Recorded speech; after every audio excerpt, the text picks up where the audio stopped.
absoluta oscuridad es cuando puede volver otra vez la luz.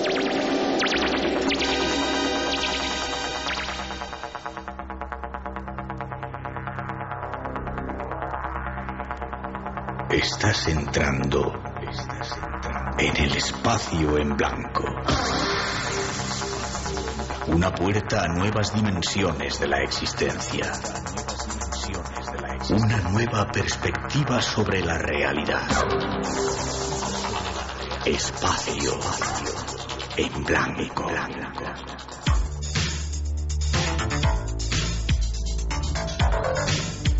Una producción escrita y dirigida por Miguel Blanco.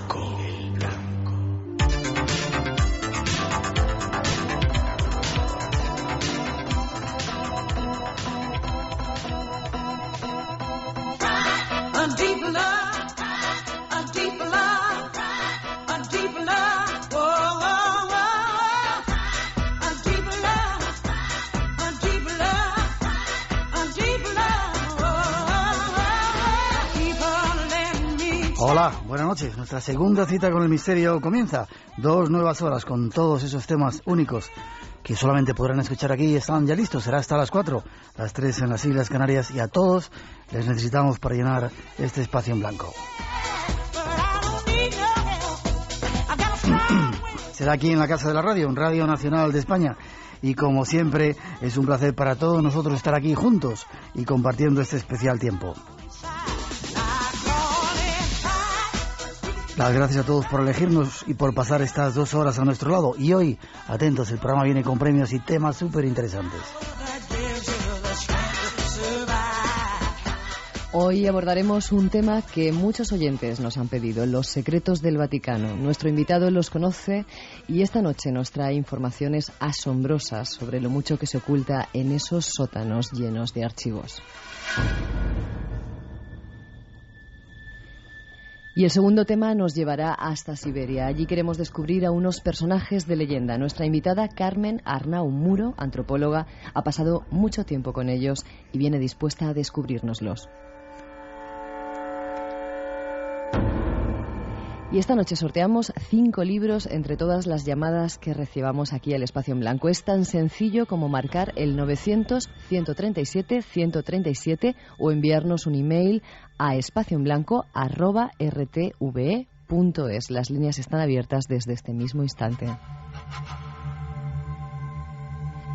Y hace una semana lo anunciábamos que íbamos a poner en marcha un chat en el programa, y esta es la noche en la que lo vamos a estrenar, un lugar de encuentro para todos los amigos del Espacio en Blanco que queráis hablar entre vosotros, hablar con nosotros.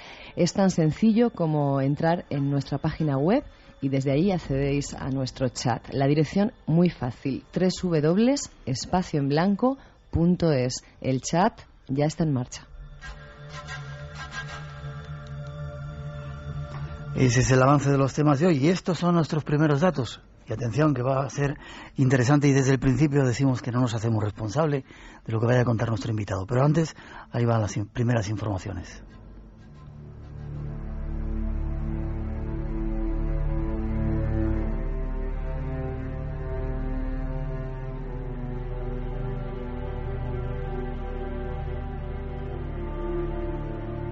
En el Vaticano, lo que no es sagrado es secreto.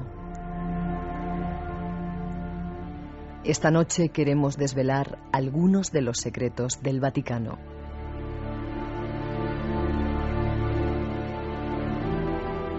Para muchos, su existencia es materia de innumerables novelas y teorías conspirativas.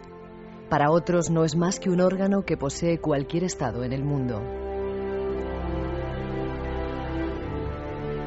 Sin embargo, el secretismo con que en muchos casos es resguardado, así como el extremo celo con que los documentos son cuidados, hacen pensar a muchos que el archivo del Vaticano oculta algo más que registros y papeles históricos. Se piensa incluso que se esconden informaciones tan valiosas y trascendentes que su conocimiento público podría incluso cambiar la percepción de los fieles frente a su iglesia. Como dato extra, se sabe que los archivos completan cerca de 50 kilómetros de estanterías, comprendidos por más de 50.000 volúmenes, de los cuales miles aún se encuentran sin clasificar. Es decir, que su contenido aún no ha sido revisado, ni siquiera por los propios miembros del Vaticano.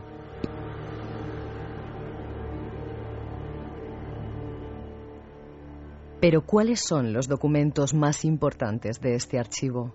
¿Cuáles son los que tanto investigadores, periodistas y escritores mueren por conocer?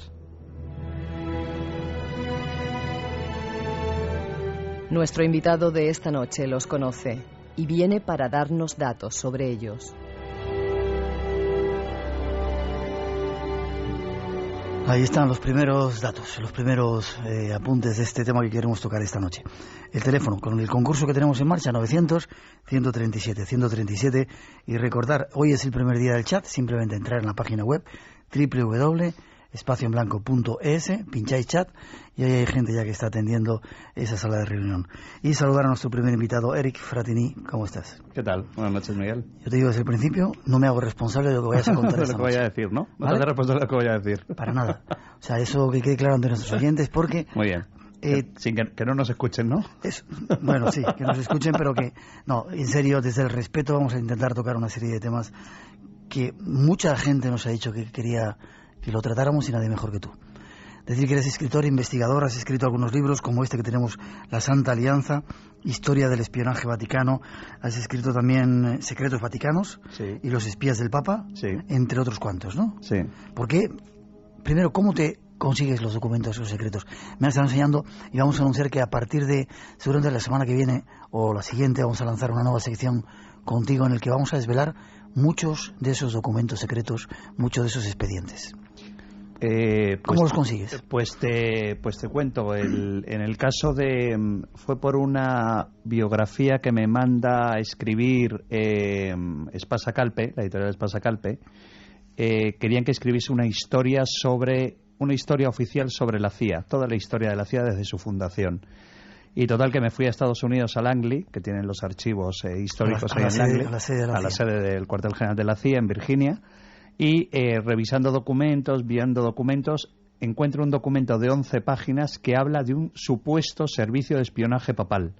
¿Tú no sabías nada de eso? No sabía que existía un servicio secreto papal. Y resulta que, bueno, nada, cuando me encuentro ese documento, dije, caray, qué maravilla. Llamé a mi editora, Pilar Cortés, mi editora de Espasa Calpe, y le conté la historia que había descubierto. Entonces le dije, ¿qué te parece si en vez de escribir una historia sobre la CIA, escribo una historia sobre el espionaje papal? Y me dijo, hombre, si encontramos documentación para que puedas escribir un buen libro, y bueno, hay que decirle a los oyentes que tiene 570 páginas, creo que tiene el libro. Increíble, lleno además de datos. Sí. No son cosas que te inventas. No, es un ensayo, es un ensayo. Por ejemplo, este libro tiene una bibliografía impresionante de 214 libros. Tiene unas 740 notas de pies de página citando números de documento, fecha del documento, dónde se puede conseguir ese documento. Tiene muchísimo material gráfico. Esta edición tiene mucho material gráfico. Yo publico, por ejemplo, el certificado de defunción de Juan Pablo I, que ya lo tocamos en la otra vez cuando estuvimos hablando del certificado. Es decir, y entonces todo eso te va llevando una investigación, te va llevando a otro, al final acabas ampliando la investigación. Y terminé escribiendo la historia del servicio de espionaje desde que se funda en 1566 hasta Juan Pablo II. ¿Y cómo consigues los documentos? ¿Quién te los da? ¿Tienes contactos por ahí que no se pueden nombrar? En el caso de... ¿Te refieres al caso de la Santa Alianza, del espionaje papal? Pues mira, en el caso del espionaje papal han sido 14 archivos donde he revisado documentación. Pues por ejemplo los archivos de la CEANA, la Comisión de Actividades Nazis en Argentina. He encontrado documentos sobre el Vaticano. He encontrado documentos en los archivos del gobierno yugoslavo en Belgrado. He encontrado documentos en el Centro de Estudios Judíos de la Universidad de Berlín.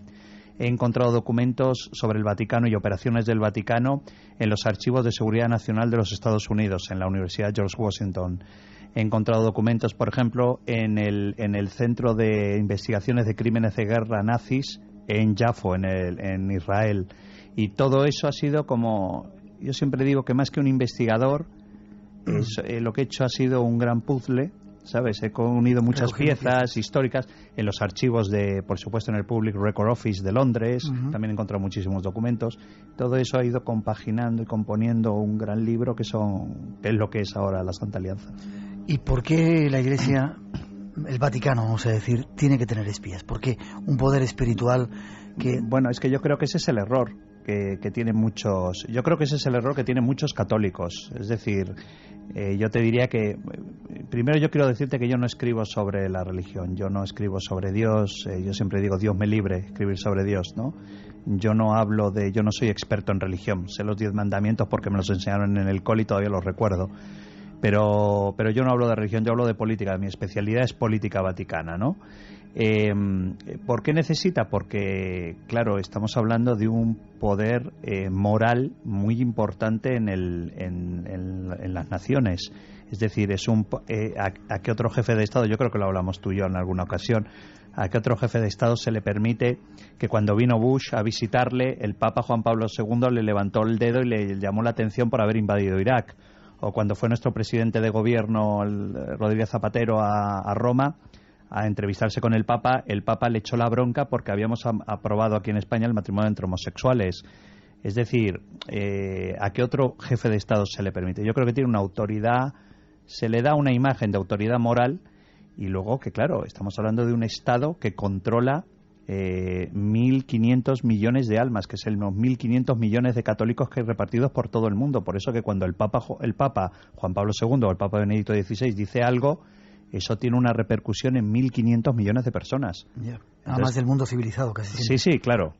Entonces, claro, eso implica mucho tema político, muchas influencias políticas, que luego podemos hablar, porque yo lo cito en el libro, muchas cuestiones políticas. Lo vamos a intentar. Pues desde el respeto absoluto a las creencias y a la religión, vamos a intentar aclarar una serie de temas. Dices en tu libro, enseguida vamos a entrar a la primera parte, para ello asesinaron, conspiraron, envenenaron, robaron, difamaron o mintieron en nombre de Dios y por orden suprema del sumo pontífice de Roma. Sí. Esos espías, ¿hicieron todo eso? Así es, claro. Primero, es decir, el Servicio Secreto Vaticano se crea como tal, de forma oficial, o de cierta forma oficial, dándole una cierta forma oficial. Se crea en 1566, lo hace el Papa Pío V, es el famoso Papa que entrega el estandarte a don Juan de Austria, para la batalla de Lepanto. Entonces este Papa, antes de ser Papa, era Miguel Gislieri, que era el cardenal Miguel Gislieri, fue uno de los inquisidores más duros y más crueles que tuvo Roma, fue inquisidor de Roma, el gran inquisidor de Roma, y él había creado en Roma, para el tema de la Inquisición, había creado una red de espionaje, una red de informadores para beneficio de la Inquisición. ¿Qué pasa? Que cuando de repente este señor se ve que es elegido en el cónclave, y es nombrado Papa, como pontífice, como Pío V, él decide mantener esa red de espionaje en beneficio de la Iglesia, para intereses de la Iglesia y contra el nuevo enemigo de la Iglesia Católica, que en ese momento era el protestantismo representado por Isabel I de Inglaterra, que era la gran enemiga. Y entonces, ¿por qué se le da el nombre? ¿De qué viene el nombre de la Santa Alianza? Él lo bautiza como la Santa Alianza porque se crea como una unidad, digamos, de choque, una unidad de espías formado por jesuitas para apoyar a María Estuardo, la reina de Escocia, que era católica, y ponerla en el trono derrocando a Isabel de Inglaterra para devolver al catolicismo a Inglaterra. Y por eso se llama la Santa Alianza. Ya. ¿Se llama también la entidad en algún sitio? Sí, la entidad, lo que pasa es que eso fue con Pío XI, con el Papa Pío XI ya en el comienzo del siglo XX. Con Pío XI es cuando se empieza a conocer al servicio secreto papal, se le empieza a conocer como la entidad, porque tú sabes que los servicios secretos nunca se les conoce dentro del mundo del espionaje por su nombre original. Es decir, a la CIA se le llama la compañía, a nuestro Centro Nacional de Inteligencia no se le conoce como CNI, se le conoce como la Casa. Al servicio secreto papal no se le conoce como la Santa Alianza, se le conoce como la entidad en el mundo del espionaje. Qué curioso. Y es cierto que han matado, han asesinado, han mentido, no sé la diferencia entre matar y asesinar, pero bueno, robar, difamar, conspirar, envenenar.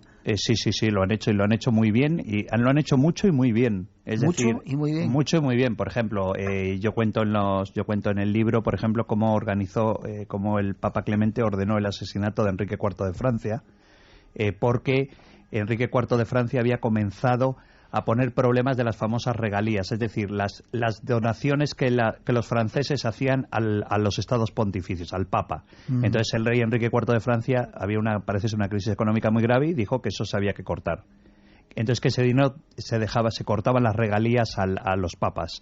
Entonces el Papa Clemente ordenó matarlo y lo mataron, lo mató el famoso François de Ravaillac, que formaba parte de un grupo que se llamó el Círculo Octógonus, que, digamos, estaba formado por 8 sacerdotes, el Círculo Octógonus, y que realmente se utilizaban para eso, para matar a jefes de Estado, jefes de gobierno, políticos, nobles, que iban en contra de los intereses de la Iglesia. Pero han matado muchos, mataron a Guillermo de Orange también, uno de los monarcas de los Países Bajos, también porque Guillermo de Orange en ese momento no sabía si estaba a favor del protestantismo o a favor del catolicismo, y entonces el Papa de turno no le dio tiempo a que lo decidiese y lo mataron, terminaron matándolo. Y ya que has viajado tanto, ¿has estado en los archivos secretos del Vaticano? He estado en la Biblioteca Vaticana, en los archivos secretos. Para que la gente, los oyentes lo entiendan cómo funciona. La Biblioteca Vaticana, realmente el departamento se llama Biblioteca y Archivos Vaticanos. La biblioteca es una zona pública donde tú entras con un sistema bastante complejo y bastante curioso. Por ejemplo, para tú poder acceder a la Biblioteca Vaticana te piden cosas muy curiosas. Por ejemplo, una carta de tu párroco diciéndote que eres un buen católico y un buen cristiano. Entonces esa carta de recomendación es lo que te facilita también, aparte de muchas otras cosas. Necesitas una carta institucional diciendo que eres investigador reconocido, etcétera, etcétera. ¿Tú le llevabas esa carta del párroco diciendo que eras buen feligrés? No, llevé la carta de una gran amiga nuestra, compañera de profesión que lleva muchos años en Italia, que fue la que me facilitó el poder entrar a la biblioteca. Y luego está el Archivo Secreto Vaticano. El Archivum Secretum Apostolicum Vaticanum. Es un departamento que hay dentro de los archivos donde van todos los secretos papales, todos los documentos que decide el Papa que son bajo secreto pontificio, es decir, lo que en el mundo español le llaman top secret. Todos los documentos que están bajo secreto pontificio quedan registrados y quedan archivados en el Archivo Secreto Vaticano. Por ejemplo, te cuento una anécdota. A la última persona que se le permitió acceder, no miembro de la curia, que se le permitió entrar en el Archivo Secreto Vaticano fue, por ejemplo, a John Cornwell. Este es un historiador inglés que se le permite el acceso a todos los documentos entre 1919 y 1948, bajo el pontificado, todo el pontificado de Pío XII, y cuando Pío XII era Pacelli y era secretario de Estado. Se le permite la entrada porque la idea es que haga una biografía buena para Pío XII con la intención de llevar a cabo adelante la causa para hacerle santo, ¿no? Bueno, pues John Cornwell empieza a estudiar los documentos políticos de la etapa de Pío XII y escribe un libro muy famoso que yo lo recomiendo desde aquí que se lo lean, que se llamó El Papa de Hitler. Entonces, claro, aquel tema no gustó nada a la curia porque no era un libro que se pretendía escribir. Y aquello provocó pues que desde ese momento no se permite a ningún investigador más entrar en el Archivo Secreto Vaticano. ¿Y solo tienen documentos o también tienen otro tipo de cosas? No, tienen de todo. Tienen, por ejemplo, los Index Prohibidum de libros prohibidos, por ejemplo, donde están, por ejemplo, dicen que están las primeras ediciones, por ejemplo, de que la gente, claro, ahora en nuestra mentalidad del siglo XXI nos reímos, pero por ejemplo están todas las primeras ediciones de los libros de Dumas. ¿Por qué? Porque eran libros prohibidos por el Vaticano, los libros de Dumas. Hay libros, por ejemplo, dicen que está la primera edición de novelas de Julio Verne, Viaje a la Luna. ¿Por qué? Porque estaban prohibidos por la Iglesia Católica y entraban en el índex de libros prohibidos del Vaticano. A partir de ahí, pues, están, por ejemplo, todos los documentos que yo creo que nunca se desclasificarán, nunca serán públicos. Por ejemplo, todos los documentos de la investigación llevada a cabo por los servicios secretos vaticanos sobre el atentado, por ejemplo, a Juan Pablo II en mayo del 81 en la Plaza San Pedro. Están ahí esos documentos. Están todos los documentos de las cantidades que tuvo que liberar por orden del Papa Juan Pablo II el Banco Vaticano para salvar de la quiebra bancaria a muchos bancos en las que ellos habían intervenido. Por ejemplo, los famosos papeles del Banco Ambrosiano están en el Archivo Secreto Vaticano y nunca, nadie, jamás podrá acceder a ellos. Ya. Y aparatos, el Arca de la Alianza, el cronovisor y toda esa serie de cosas más misteriosas. Yo creo que no, yo creo que lo único que hay son documentos. Pero bueno, yo creo que de todas formas dentro de esos documentos hay muchas leyendas también que se cuentan en esos archivos que nunca podremos ver. Nuestro invitado tiene algunos de esos documentos y esta noche, insisto, desde el respeto vamos a darlos a conocer. 2:27, 1:27 en las Islas Canarias, nuestro teléfono abierto 900-137-137 por si queréis participar. Este es el espacio en blanco aquí en Radio Nacional y vamos con otra introducción para entrar mucho más al fondo del asunto que queremos tocar esta noche. Y no me hago responsable de lo que cuenta nuestro invitado.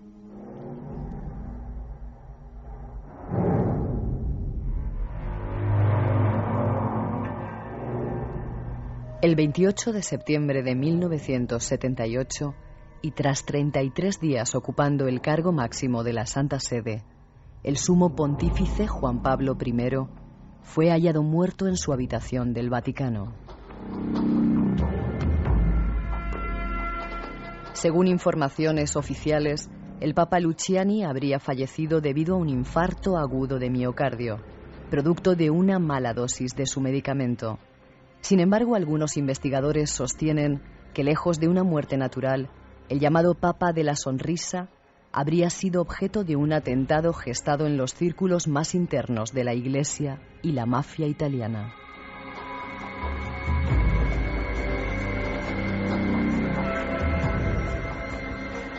Cabe destacar que el cuerpo del Papa pasó por una necropsia forense que concluyó que la muerte se había producido por la ingesta de una dosis fortísima de un vasodilatador recetado por teléfono por el doctor de cabecera. Sin embargo, el médico rechazó inmediatamente tal información, al aclarar que no le había recetado nada al Papa aquella noche, ni las anteriores tampoco, debido principalmente a que éste gozaba de buena salud. Asimismo, la religiosa que encontró al Santo Padre en su lecho, Sor Vicenza, aseguró que Juan Pablo I yacía en su cama extrañamente con el rostro calmado y en una posición de reposo, algo que no coincide con la violenta muerte que supuestamente hubiera tenido si tuviera un ataque cardíaco.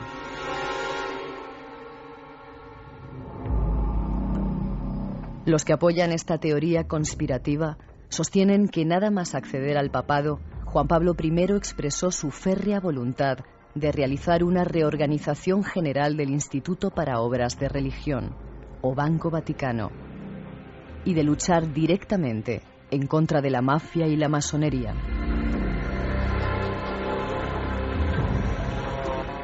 Los archivos referentes a la muerte del Santo Padre, así como la investigación realizada en torno a ella, están guardados en los archivos secretos del Vaticano. Ninguna persona, tan solo el Papa de turno, puede consultarlos.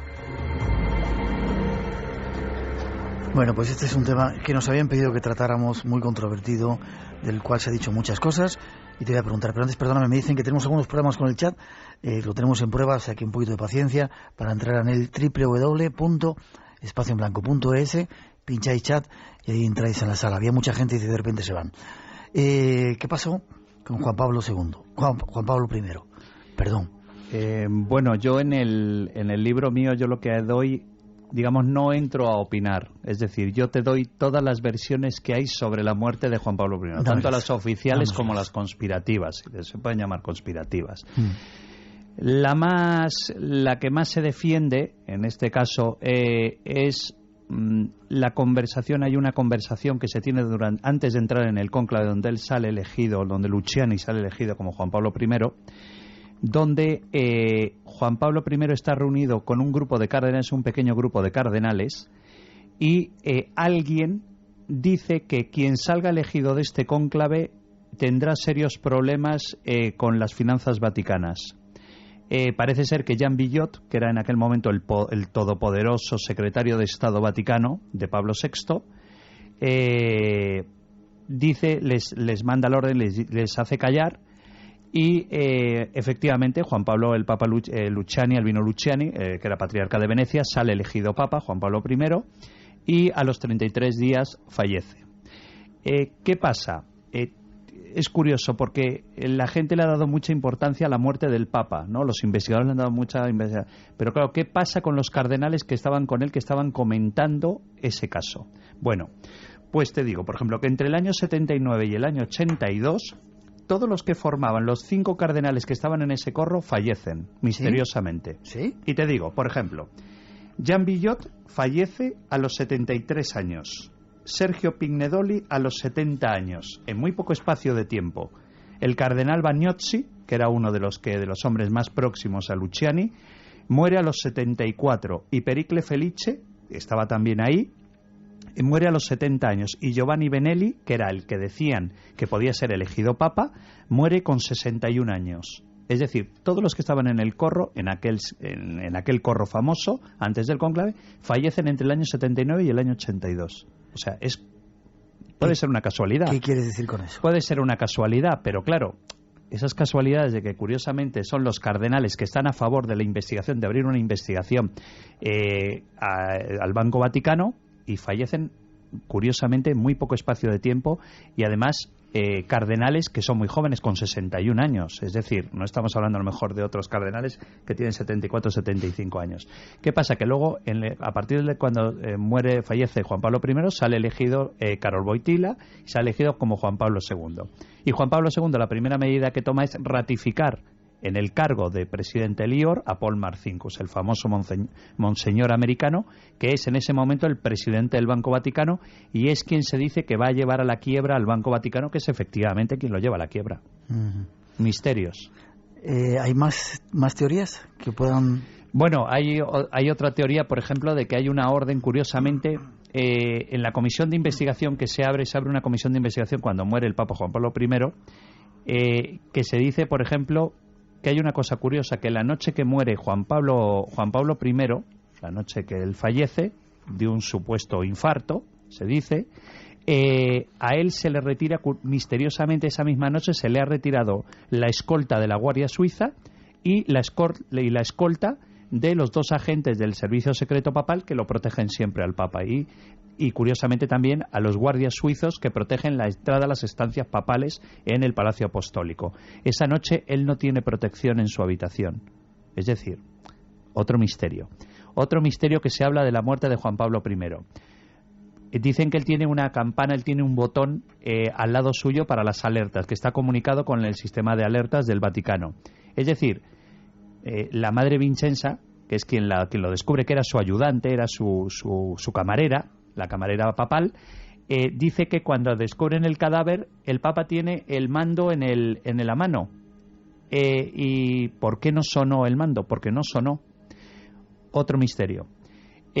¿Por qué el doctor Caporello, que es el médico oficial del Vaticano, dice que se le estaba tratando de dolencia cardíaca y se le ha recetado un medicamento cardíaco porque desde hace años sufre de problemas cardíacos Albino Luciani? Y de repente sale el médico privado de Albino Luciani, que había sido su amigo de la infancia y le había tratado siempre, incluso fue su médico hasta que él dejó el Patriarcado de Venecia para ir hacia el cónclave en Roma, donde es elegido papa. Y sale una declaración pública del médico de toda la vida de Albino Luciani, donde dice que el papa no sufría absolutamente de nada, no tenía ningún problema cardíaco. Es decir, ¿por qué se le receta medicamentos tan fuertes para la tensión arterial? ¿Por qué se le recetan esos medicamentos? Que yo tengo toda la lista de medicamentos que se le recetaron. ¿Por qué se le recetan esos medicamentos para problemas cardíacos si él supuestamente no tenía ningún problema cardíaco? Es decir, otro misterio que se abre. Y luego, yo creo que a lo mejor hay pocos misterios, a lo mejor en la muerte de Juan Pablo I. Pero ¿sabes qué pasa? Que la Iglesia, el Vaticano, no hablemos de la Iglesia, hablemos del Vaticano. El Vaticano, con la posición que ha tenido desde hace 2008 años, ha apoyado ese oscurantismo, y de ahí la famosa frase que se dice que para el Vaticano todo lo que no es sagrado es secreto.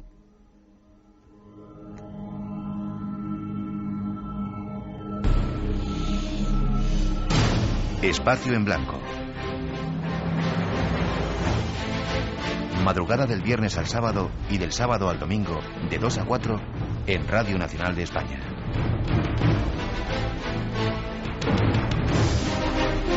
Buscamos respuestas a todas tus preguntas. Bueno, pues lo dejamos ahí en misterio. No, tú claro, no te atreves. Yo no tomo... No tienes por qué decirme. No. Eres un investigador. Este es uno de los misterios de la Iglesia. Hay otros muchos más, bastante ocultos en tu libro. Citas alguno. Hay un personaje que a mí me llama mucho la atención, Luigi Poggi, el espía de Juan Pablo II. ¿Quién es? ¿Qué hace? ¿Qué hacía? Pues mira, Luigi Poggi fue un hombre... Yo creo que fue fue prefecto de la entidad, al cargo de jefe del servicio de espionaje papal se le llama prefecto. Luigi Poggi era monseñor cuando es reclamado por Juan Pablo II para ser nombrado como prefecto de los servicios de inteligencia papales. Él era un hombre muy protegido por Casaroli, por el famoso cardenal Casaroli, el cardenal de la Parachic, el cardenal aperturista hacia el este. Y este hombre, una de las cosas valiosas que hizo este hombre fue que consiguió abrir los servicios secretos papales a la cooperación con otros servicios de inteligencia en el mundo. Por ejemplo, él fue uno de los arquitectos con William Casey, el famoso director de la CIA durante la era Reagan, para realizar operaciones encubiertas conjuntas entre los servicios secretos vaticanos y los servicios de la CIA y la propia CIA en Polonia, por ejemplo. Luigi Poggi fue el responsable de todas las operaciones de cooperación que tuvo el Servicio Secreto Vaticano con el Mossad israelí. También. ¿Han colaborado con el Mossad? Han colaborado muy estrechamente. Incluso hubo una operación que se llevó a cabo, que yo la descubrí en Israel, en los archivos en Israel, muy curiosa. Hay una visita oficial que hace Golda Meir a Pablo VI, se llamó la Operación Diamante. Es una operación... Golda Meir tenía previsto visitar al Papa Pablo VI para intentar que el Vaticano reconociese al Estado de Israel, porque el Estado de Israel, el Vaticano lo ha reconocido hace muy poco tiempo, ¿no? Hace una década o hace una década y media ha reconocido la existencia del Estado de Israel como tal. Entonces, Golda Meir va a Roma, a visitar a Roma, y ¿quién se entera de que va a llegar a Roma? Carlos el Chacal. ¿Sí? El famoso terrorista, se entera de que Golda Meir va a aterrizar y entonces organizan un atentado en Fiumicino cuando el avión de Golda Meir vaya a aterrizar. Y quien evita ese atentado son los operativos del Mossad en Italia y conjuntamente, en una operación conjunta con los servicios secretos vaticanos que impiden que la maten a Golda Meir. Por eso siempre Golda Meir estuvo muy agradecida a Pablo VI e incluso en su biografía cita algo, no cita como tal la Operación Diamante, pero cita como que hubo algo que el Vaticano hizo a favor de ella para salvarle la vida. Y fue la Operación Diamante. Qué curioso. Otro personaje, Umberto Benigni, nos vamos un poquito más a la historia, sí. El fundador del Sagrado Terror. Sí, Umberto Benigni es un personaje muy curioso porque incluso se le venera mucho en ciertos sectores conservadores de la Iglesia Católica. Umberto Benigni para mí, yo he escrito su biografía en un libro de recopilación de espías del Papa, se llama Los espías del Papa, editado por Pasacalpe. Umberto Benigni era un hombre que crea una organización que se llamó el Sodalitium Pianum, el SP, crea un grupo que empieza a actuar como una especie de contraespionaje dentro del propio Vaticano, un servicio de espionaje dentro del propio Vaticano, que es para perseguir a todos aquellos religiosos o altos miembros de la curia con ideas, con tendencias liberales, para ser denunciados. ¿Quién era su jefe? El cardenal Merry del Val, el cardenal español que era secretario de Estado del Papa. Entonces, Umberto Benigni crea un grupo, pero claro, llega a tener tal poder de información de todos los altos miembros de la curia que se acaba convirtiendo en un grave problema, en un serio problema para el propio Vaticano, porque claro, controlaba la vida y milagros de todos los altos miembros de la curia. Entonces, ¿qué pasa? Creó una especie como de caza de brujas donde intentó acabar con muchísimas carreras eclesiásticas de hombres muy importantes de la Iglesia Católica, de la curia, tanto cardenales, obispos, prelados, prefectos.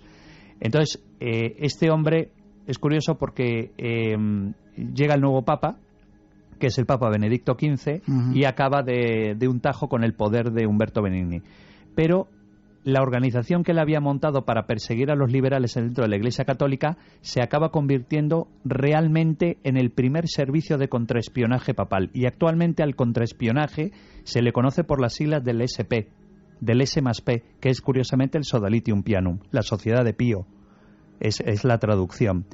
Y este hombre además tiene una vida horrible, tiene un final horrible porque muere loco en una residencia de la iglesia, de la iglesia cerca de Vicenza, en Italia, con alucinaciones de conspiraciones, de que le están persiguiendo, de que le quieren envenenar, y muere totalmente pobre, muere solo, absolutamente en soledad, con todo el odio que le había generado. Es un personaje muy curioso. Y hay una sociedad todavía en Roma que lo veneran, ¿sí? A Umberto Benigni, sí.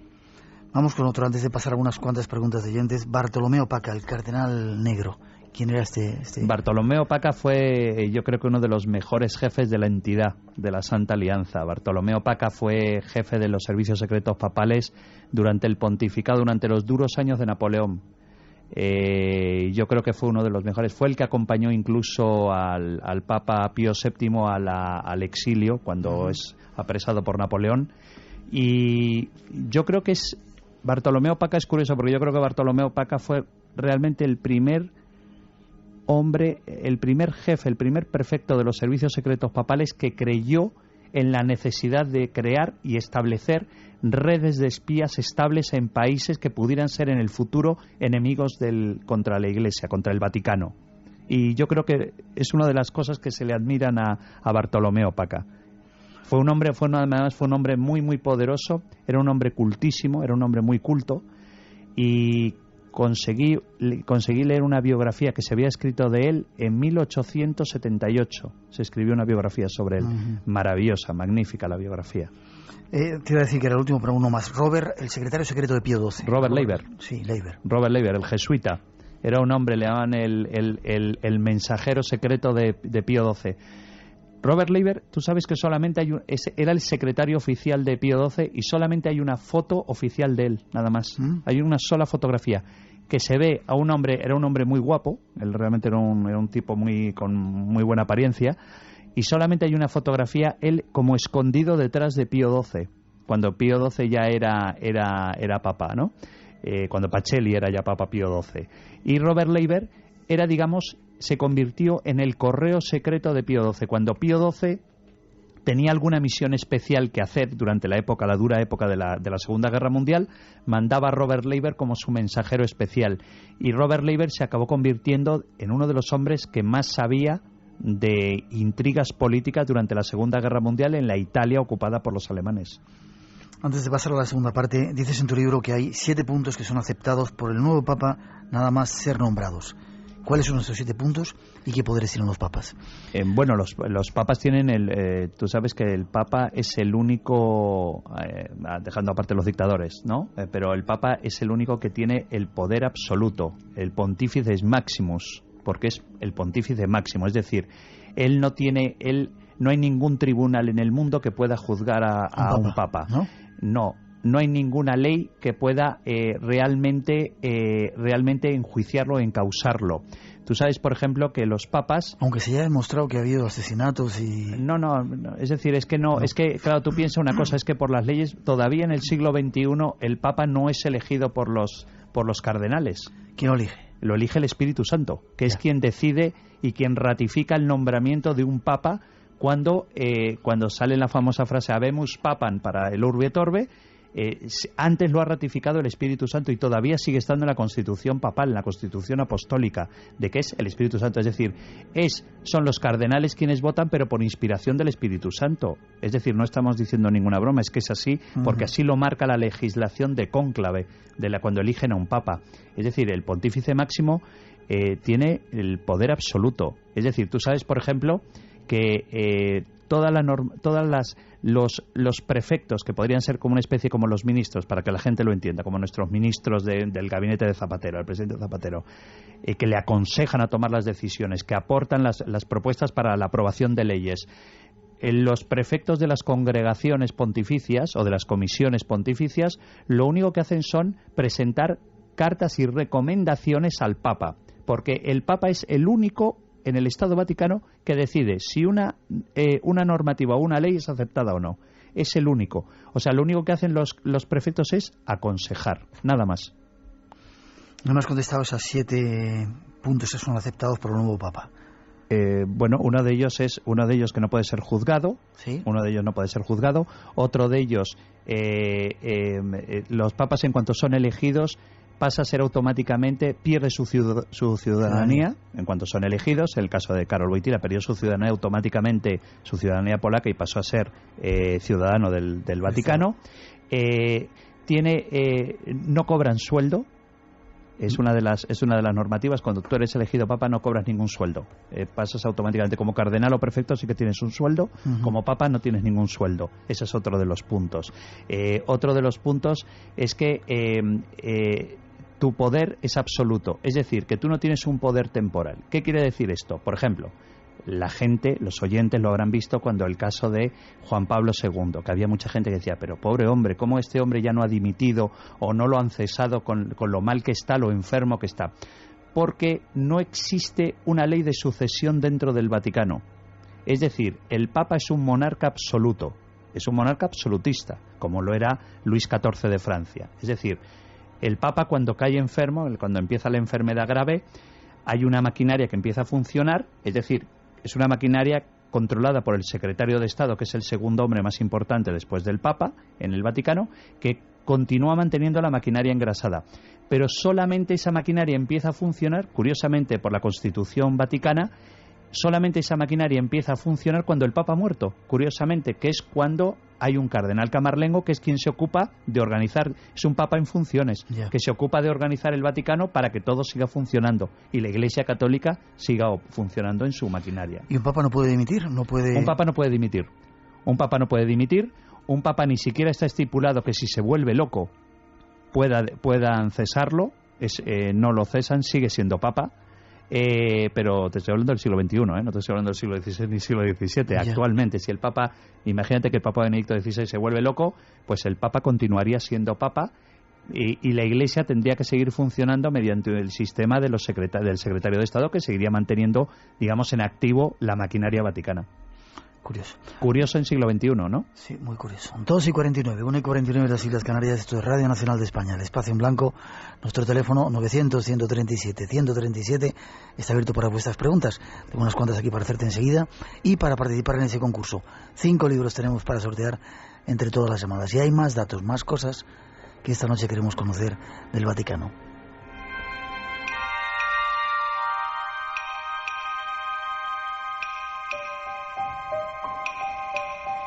El Vaticano es un Estado independiente que ocupa físicamente un territorio propio, cercano a la ciudad italiana de Roma.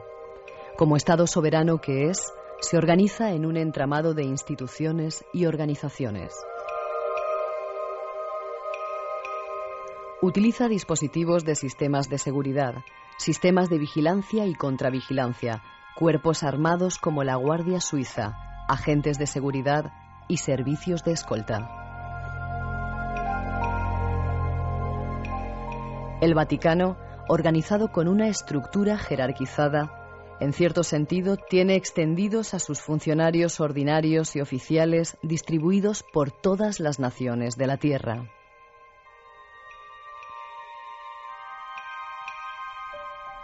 Cualquier noticia de interés para el Vaticano que se produzca en cualquier rincón del planeta es enviada rápidamente al Vaticano, normalmente a través de los conductos reglamentarios normales. Examinado en la Santa Sede un informe urgente, deciden si envían agentes especiales, especialistas en diferentes materias que se personarán en cualquier localidad del mundo para investigar convenientemente cualquier suceso o asunto de su interés.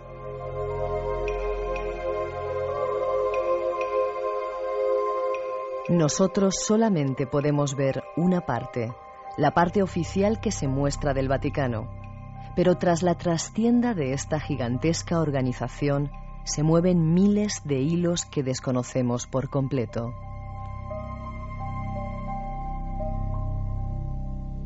El número de grupos y organizaciones que operan para el Vaticano puede ser considerable, a la vez que desconocido.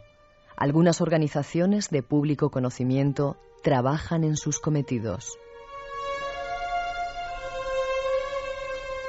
Lo que nadie se ha parado a pensar es en lo secretas que son algunas de sus confidenciales misiones. Veamos algunas de estas organizaciones. CCS. Bajo el nombre de Sagrada Congregación para la Causa de los Santos, palpita toda una infraestructura de información e investigación a nivel mundial, especializada en ciertos ámbitos muy específicos.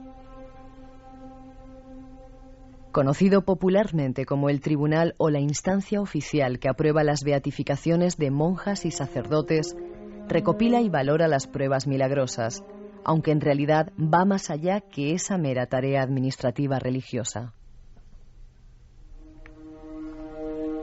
Este servicio de investigación del Vaticano se interesa por cualquier fenómeno extraño, anómalo, milagroso o paranormal, que se pueda producir en cualquier pueblo o rincón del planeta.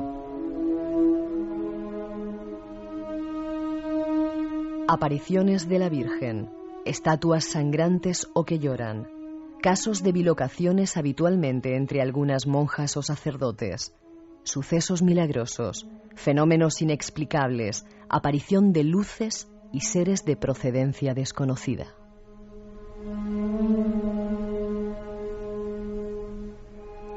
IOR es el Instituto para Obras Religiosas. La red financiera vaticana siempre ha movido millones de euros. La gestión del IOR es nada menos que secreto de Estado, dado lo delicado que resulta asociar el manejo impuro de dinero con la ciudad santa del Vaticano.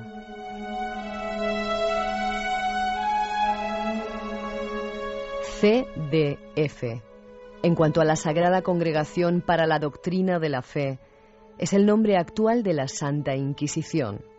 El Santo Oficio sigue velando por la integridad de la tradición católica.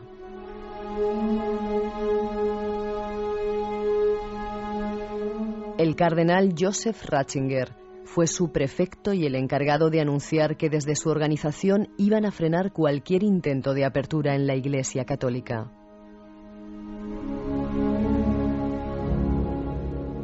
Estos son algunas de las organizaciones que existen en el Vaticano, pero hay algunas más. La Santa Alianza es una de ellas.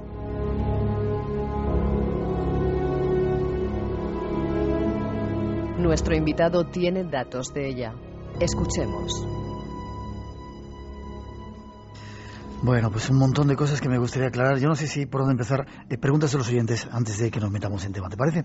De Cantabria, Juan nos dice, ¿quién es el responsable actualmente del Archivo del Vaticano? El Archivo del Vaticano es un sacerdote un sacerdote español que le llaman scriptors todavía. Se le sigue denominando como scriptors. Scriptors eran los antiguos frailes que estaban en los monasterios escribiendo y pintando libros ilustrados. Pues esa palabra todavía se sigue utilizando para el responsable del Archivo Vaticano. Y es un español. Y es un español. Pregunta también qué razones tiene el Vaticano para no desclasificar los archivos secretos, como ocurre en otras naciones que al cabo de un tiempo se desclasifican. Aquí no se desclasifica nada. No tienen ley de desclasificación como tiene un Estado democrático y principalmente, bueno, pues porque tienen mucho que esconder el Estado Vaticano todavía. Si sabes algo de la cámara que fotografiaba el pasado y que dicen que está guardada en el Vaticano. Eso, pura leyenda. No lo sé. Si yo no la veo, no me lo creo. Preguntan también si crees que la entidad puede ser capaz de perpetrar atentados en algún país musulmán con algún objetivo concreto, desestabilizar quizá. ¿Hay indicios de que haya podido hacer esto? No lo creo. Además, ahora sus principales objetivos están muy claros. Los principales objetivos de la entidad actualmente son China, que es uno de los graves problemas que tiene el Vaticano, ¿sí? Políticos. Tienen Irak, es otro de los graves problemas políticos que tienen. Brasil es otro de los graves problemas políticos que tiene el Vaticano. Brasil porque es donde el país que más católicos están perdiendo anualmente según la última anuario pontificio, porque están perdiendo muchos principalmente por grupos evangélicos, por ejemplo, que están tomando el papel que tenía antes la Iglesia Católica en muchas zonas de Brasil, y en Brasil es ahora mismo el país donde más católicos están perdiendo Entonces, por eso es un grave problema y donde la entidad tiene mucha relevancia. Yeah. China también. China ahora también es el principal problema. ¿Y los espías son como los espías que salen, o sea, de cualquier otro?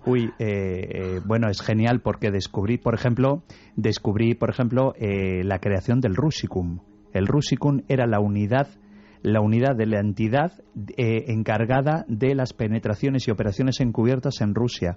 Y entonces, bueno, descubrí, por ejemplo, una operación que era increíble de James Bond, absoluto, que tiraban a sacerdotes especialmente entrenados en paracaídas tras las líneas de vanguardia alemanas durante la Operación Barbarroja, para ir dando misas. Entonces llevaban los crucifijos escondidos en bolígrafos, escondidos para dar misas en aquellas zonas que supuestamente liberaban los alemanes de los comunistas, del Ejército Rojo. Era curiosísima esa operación. Y son espías, insisto, como los otros de otros países, y de repente igual. Hay gente del Vaticano en Irak ahora mismo. Sí, hay agentes en Irak, hay agentes en Rusia. Tuvieron un papel muy destacado durante la Guerra Fría los espías del Vaticano en operaciones encubiertas. Tuvieron un papel muy relevante durante la Segunda Guerra Mundial. Tuvieron un papel muy importante durante todo lo que fue toda la intervención de la CIA y del servicio secreto papal en Polonia para el derrocamiento del comunismo en Polonia, en contra del general Jaruzelski.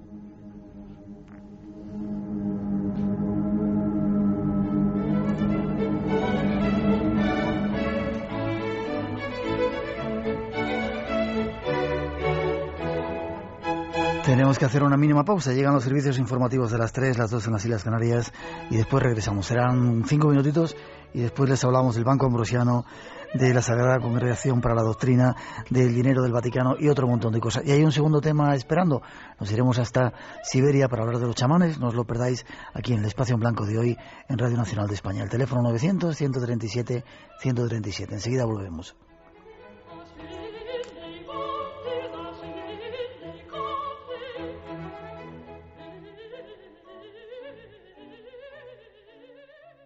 Espacio en Blanco, en Radio Nacional de España, con Miguel Blanco.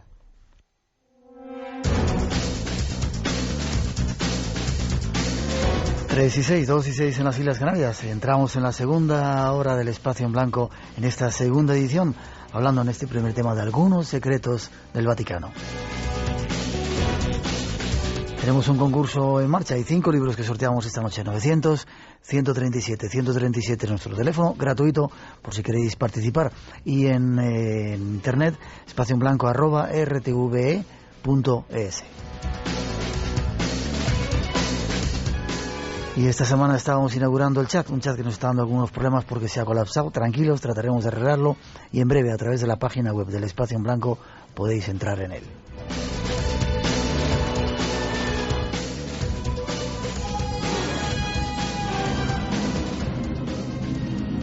Y tenemos, Eric, un montón de preguntas. Yo no sé por dónde empezar.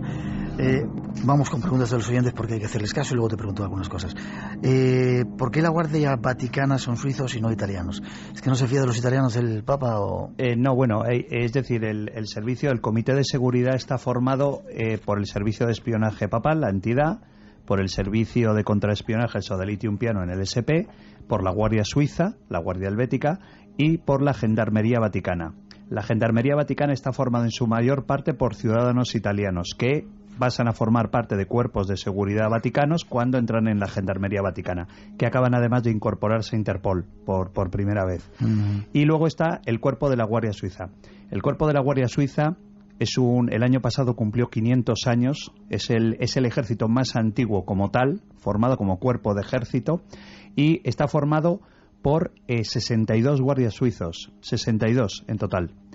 ¿Por qué? Porque fueron los 62 que resistieron y que protegieron al Papa cuando Carlos V entró y saqueó Roma y arrasó Roma a sangre y fuego. Entonces el Papa le salvó la vida un retén de 62 guardias suizos, que eran una especie como de mercenarios. En aquel momento era una especie de mercenarios al servicio del Papa. Pero desde aquel momento, digamos que la Guardia Suiza entró a formar parte de la leyenda y de la historia del Servicio Vaticano. Por eso los guardias suizos tienen una cosa muy curiosa, que todos tienen que tener una altura concreta, porque son muy altos, tienen que haber formado parte de cuerpos especiales del ejército suizo y haber nacido en los cantones católicos de Suiza, para formar parte de la Guardia Pontificia. Más preguntas. ¿El Opus Dei depende del Vaticano? No, el Opus Dei es una prefectura, se la concedió, le dio el estatus de prefectura, de prelatura, el Papa Juan Pablo II. Actualmente el máximo dirigente del Opus Dei es Javier Echevarría, que tiene su sede en Roma, y es una especie de asociación que aconseja y tiene mucho poder, tanto económico como de poder político dentro del Vaticano.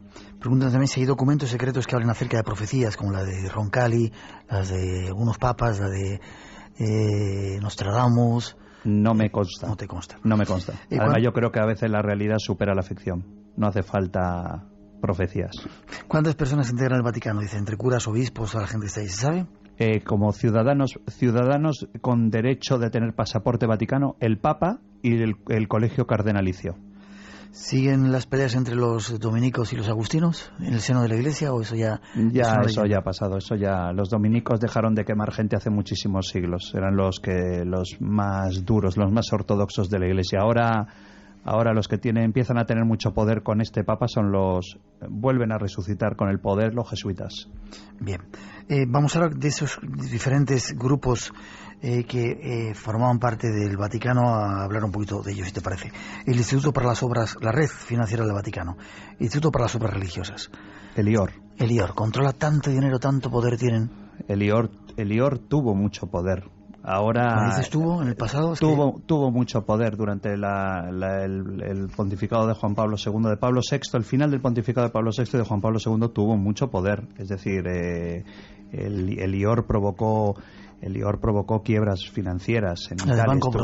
El Banco Ambrosiano y muchas otras bancas, la banca de Santa Cristina del Popolo, en muchos bancos provocaron quiebras bancarias importantes. Realizaron operaciones de lavado de dinero del crimen organizado. ¿Sí? Todavía está, tengo los documentos que me facilitaron el Departamento del Tesoro de los Estados Unidos, tiene diferentes juicios puestos a los bancos vaticanos, al Banco Vaticano de entonces, por haber participado en operaciones de lavado de dinero. Es decir, participaron en intermediación para la venta de armas a la dictadura de Galtieri a través de sociedades financieras que eran sociedades financieras fantasmas en paraísos fiscales. Conseguí, por ejemplo, uno de los documentos que aparece en mi libro. Es un documento que ya te contaré cómo lo conseguí, porque tampoco a veces es tan complicado conseguir un documento de estos. Eso es un documento que aparece en una de las páginas del libro, que son el nombre de 9 sociedades financieras y su sede. Entonces, por ejemplo, te pone la sociedad de Bellatrix, por ejemplo, Panamá, la sociedad de Doficom en Liechtenstein. Entonces son 8 o 9 sociedades y están firmado, el certificado está firmado por Paul Marcinkus, que era presidente y todopoderoso jefe del Banco Vaticano. Entonces, este certificado, ¿cómo lo consigo yo? En Argentina se abrió una investigación, cuando llega la democracia nuevamente después de la dictadura argentina, hay una investigación de quién facilitó armamento a la dictadura argentina durante la famosa Guerra de las Malvinas del año 82. Y aparece una sociedad que se llamaba Bellatrix, la sociedad Bellatrix, con sede en Panamá, que es a quien se le ha pagado, a esta sociedad se le ha pagado no sé cuántos millones de dólares a una cuenta en un banco alemán. Con el número de cuenta. Yo conseguí hasta los números de cuenta. No voy a decir el banco, pero vamos, un banco alemán. Pues nada, me fui al registro de sociedades de Panamá, les dije que si me podían dar el certificado de la sociedad Bellatrix. ¿Y te lo pasaron? Y me lo pasaron y me dijeron, bueno, tiene usted que pagarlo, son $10 por el certificado. Y dije, caray, qué fácil. Les mandé $10, una transferencia de $10 y me mandaron el certificado por email. Es decir, que muchas veces no es tan complicado conseguir un documento de estos. Parece más complicado de lo que parece realmente. Y luego descubrí que parte de ese dinero había ido destinado a 2 bancos en Polonia que financiaron al Sindicato Solidaridad de Lech Walesa. Ese fue todo el trayecto que hizo el dinero desde Argentina, pasando por Panamá hasta Polonia. Curioso. ¿Es cierto que la Iglesia también se está metida en negocios de armas? Ahí das algún dato. Bueno, fueron intermediarios. Las sociedades de Lior, del Banco Vaticano, bajo el mando del señor Marcinkus, de Paul Marcinkus, hicieron de intermediarios para conseguir misiles Exocet a través de los servicios de inteligencia papales, una operación que se llamó Operación Pez Volador. Y así la tienen registrado los argentinos, Operación Pez Volador. Que Pez Volador es Exocet, que era el nombre de los misiles. Ya. ¿Están también en negocios de preservativos? Bueno, están en negocios de Viagra, por ejemplo. ¿De Viagra? De Viagra, por ejemplo, el poderoso farmacéutico Pfizer. Durante mucho tiempo, no sé ahora, pero durante mucho tiempo fueron accionistas de Pfizer. Pero luego tiene muchos intereses el Vaticano. Es decir, el Vaticano, por ejemplo, son dueños de la Rinascente, que la Rinascente, para los oyentes que no lo sepan, es como, para que lo entiendan, es como nuestro Corte Inglés. Está en todos los sitios en Italia. Está en todos sitios. La Feltrinelli, por ejemplo, la famosa cadena de librerías, como nuestra Casa del Libro, también son propietarios del Vaticano. Luego tiene muchos intereses tiene muchos intereses en medios de comunicación. Tiene mucho poder financiero en grupos industriales italianos. Es decir, que el Vaticano ha hecho muchas inversiones. Esperemos que después del chasco que se llevaron con la crisis que provocó de la quiebra del Banco Ambrosiano, esperemos que sean negocios legales actualmente. Ojalá. Vamos con otro... Es curioso, déjame que te diga una cosa curiosa. Recibí hace pocos días una invitación de la Conferencia Episcopal Italiana para cuando visitase Roma. Pero fíjate qué curioso, porque este libro mío acaba de salir en Italia en el mes de junio y ha estado durante no sé cuántas semanas entre los 10 más vendidos. Y es curioso, la Conferencia Episcopal Italiana me invita a la Conferencia Episcopal para hablarme del Banco Vaticano. ¿Sí? Fíjate qué curioso, un libro de 500 páginas y solo me van a invitar a la Conferencia Episcopal Italiana para hablar del Banco Vaticano, que yo, por supuesto, para mí es un honor que me inviten. Vamos con otros grupos. La Sagrada Congregación para la Causa de los Santos. Sí. ¿Quiénes son estos? Es un ministerio. No son grupos tan secretos. Es decir, es un ministerio donde se estudia, es una unidad de estudio para todos los candidatos para ser beatificados por el Papa. Es decir, tú sabes que tienes que haber hecho tres milagros. Tienen que estar demostrados por cuestiones médicas, es decir, que tienen entonces son los que llevan a cabo todas las investigaciones para luego ser beatificados por el Papa. ¿Y la Sagrada Congregación para la Doctrina de la Fe? La Todopoderosa Sagrada Congregación para la Doctrina de la Fe. Esta es la antigua Inquisición. ¿Sigue funcionando como Inquisición? Sigue funcionando como Inquisición, y el último gran inquisidor de la Sagrada Congregación, el último prefecto de la Congregación para la Doctrina de la Fe fue el cardenal Ratzinger, que luego lo nombraron papa. Espera, ¿es cierto que Ratzinger estaba haciendo el Camino de Santiago y anotó en algún sitio en un libro que sería el próximo papa? ¿Sabes esa historia? Sí. Además, pero además es curioso porque además vi creo que fue en un programa en televisión, española, donde habló las personas que dirigían el refugio donde él había estado, y él lo había comentado, parece ser, públicamente, de que él podía convertirse en el nuevo Papa. Incluso hay otra anécdota que se cuenta, que la contó la que fue su ayudante de toda la vida de Ratzinger, del cardenal Ratzinger, su ayudante, la que le asistía a él, que le dijo, cuando le dice ella, él va a salir ya para el cónclave, se va a entrar en cónclave, y ella le dice, Eminencia, ¿usted quiere que yo ya vaya preparando nuestro viaje, nuestra excursión por los montes de Baviera, las montañas de Baviera? Y dice, yo que tú no lo presentaría, no lo prepararía, porque yo creo que del cónclave voy a salir papa. O sea, y él sabía que iba a salir elegido papa. Bueno, hablabas de que Ratzinger estaba en esa congregación y cortó muchas cabezas. Cortó muchísimas cabezas. Él fue el que cortó de tajo toda la teología de la liberación, con el famoso Leonardo Boff, todos los famosos líderes de los años 80 que apoyaban la teología de la liberación, es decir, que apoyaban una cierta manera de religión, de cristianismo un poco marxista, digamos, el cristianismo hacia el pueblo. Y aquello, la principal mano ejecutora de todos esos jesuitas, de todos esos teólogos, Enrique Miret Magdalena. Es uno de los, yo le llamo de los ajusticiados por Ratzinger, defenestrados por Ratzinger. Fue un hombre muy duro, y curiosamente está siendo un papa más liberal que cardenal conservador. Curioso. Noticias preguntas que nos llegan desde Colombia. Bogotá dice, un país completamente fundamentalistamente católico.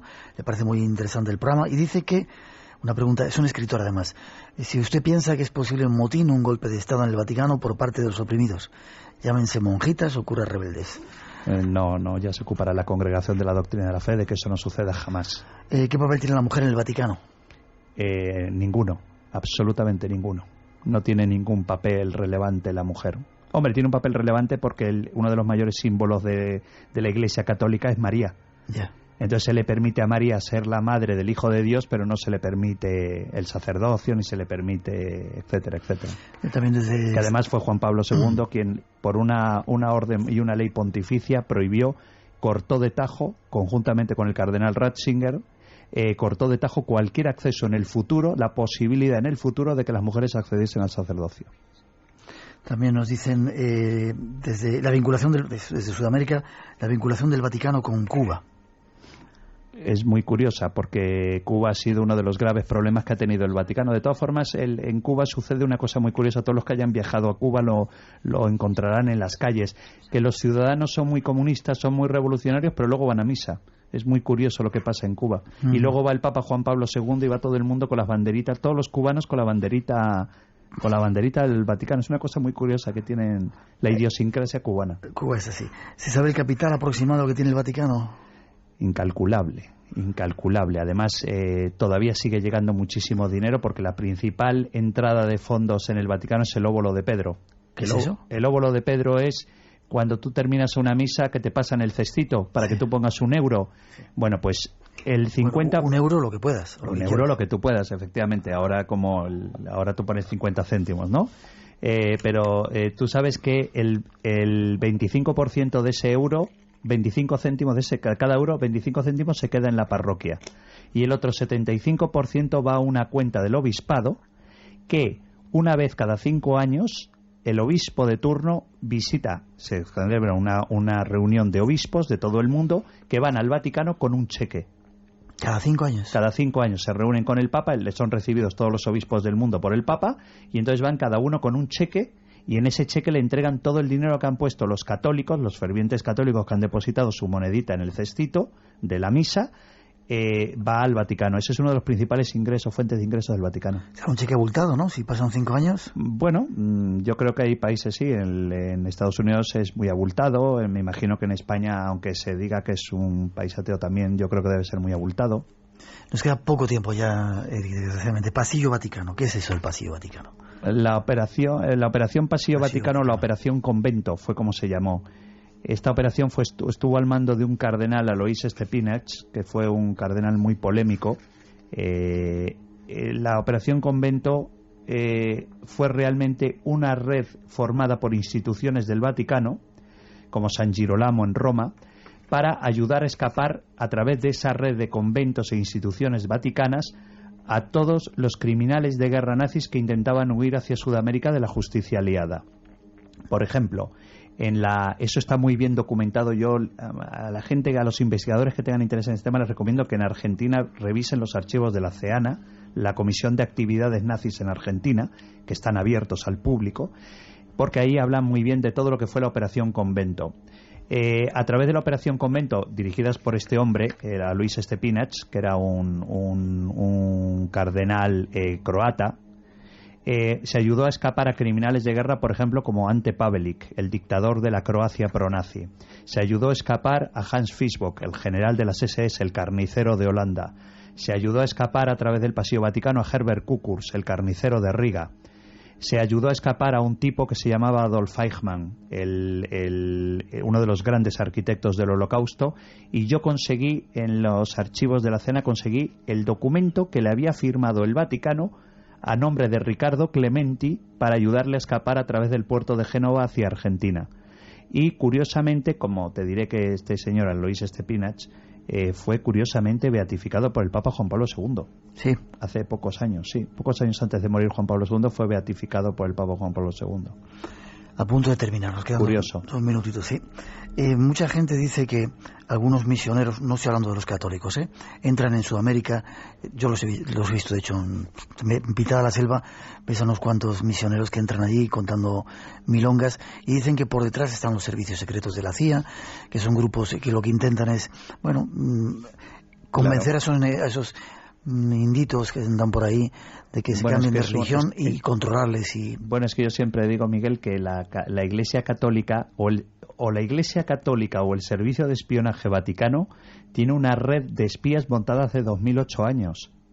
¿Qué son? Una red claro, son muchos años de montar una red de espionaje. Es decir, claro, tú piensas, por ejemplo, yo llegué a leer en la CIA, en los archivos de la CIA, que es curioso, un documento redactado por un sacerdote que estaba en una aldea de Nicaragua durante la época dura contra el Frente Sandinista de Liberación Nacional, en la guerra de los contras, contra los contras. Llegué a leer un documento donde se decía, este documento estaba dirigido a su superior en Managua, en Nicaragua, en la Nicaragua de Somoza, todavía de Anastasio Somoza, donde decía a Monseñor tal, le informo que hemos hecho una colecta para comprar 12 ovejas a un parroquiano porque ha perdido sus ovejas, se las ha matado un lobo. También le informo que no voy a poder dar misa en tal pueblo, tal pueblo, tal pueblo y tal pueblo de la zona porque ha sido tomado por la guerrilla. ¿Tú sabes la información estratégica que supone esa información? ¿Y por qué estaba ese documento en la CIA? Es curioso. Ya, terminamos. Sin embargo, a pesar de todo, la Iglesia Católica hace muchas cosas, ha hecho muchas y hace muchas cosas buenas. Todavía sigue habiendo esas monjitas maravillosas que me he encontrado a muchas en Ruanda. Qué increíble cuando te las encuentras, ¿verdad? Qué ejemplo tan increíble. A monjitas navarras que le dice, oiga, madre, es que la van a matar como usted se queda aquí. Y dice, ¿y qué hago con todos los niños que están bajo mi protección? Claro. ¿Qué hago con ellos? ¿Los dejo solos? Yo los he visto en Haití trabajando con... Y la monja que acaba de llegar, la madre que acaba de llegar, que una bomba en el Congo le ha volado las piernas. Y era curioso porque lo primero que dijo cuando llegó a España, dice, es que necesito curarme, ponerme unas prótesis para volver al Congo. Curioso. Sí, me pregunta una cosa de un sacerdote que lo dejaremos para otro tema. Lo dejaremos porque estás preparando un libro, no sé si se puede adelantar. No. Bueno, lo dejamos. Casi nos despedimos. Eric, 3 y 26, 2 y 26 en las Islas Canarias, un placer que hayas estado con nosotros. Página web donde te puedan insultar, criticar, ver tus libros, informarse, etcétera. www.ericfratini.com. Así de fácil. Así de fácil. Muchas gracias por haber estado con nosotros y sobre todo por esa nueva sección que vamos a empezar contigo, de los documentos secretos de diferentes grupos de investigación y de información que hay por ahí. Incluiremos el Centro Nacional de Inteligencia. Bueno, no lo sé. Gracias, un placer haber estado contigo. Un placer para mí. Gracias.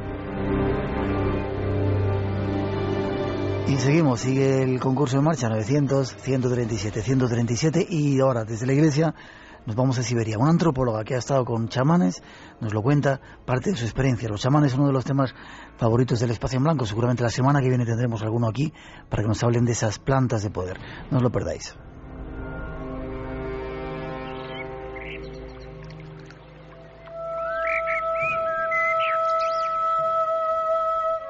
Esta noche nos visitan los chamanes.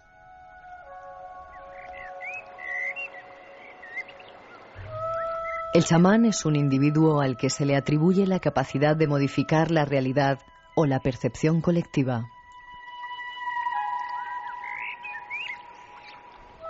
Los chamanes tienen la facultad de curar, de comunicarse con los espíritus y de presentar habilidades visionarias y adivinatorias.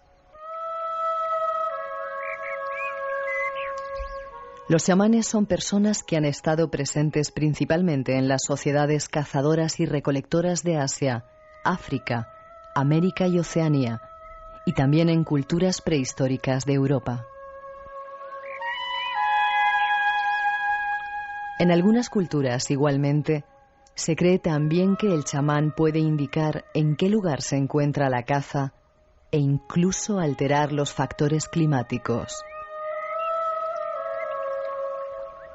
Los chamanes cumplen un papel central en las comunidades cazadoras y recolectoras como depositarios de sabiduría. Su don es recibido por herencia y ocasionalmente por vocación, pero exige pasajes de iniciación, consistentes en largos ayunos, retiros y, en ciertos casos, ingestión de alucinógenos. Suelen ser elegidos por familias y posteriormente por los espíritus, y deben someterse a un riguroso entrenamiento. Entre sus funciones está comunicarse con los espíritus para corregir los errores de la comunidad a la que pertenecen, y también restaurar la armonía entre el hombre, su mundo espiritual y el mundo físico. Esta noche nos visitan los chamanes, y para hablar de ellos hemos elegido a una antropóloga. Su nombre es Carmen Arnau Muro. Escuchemos.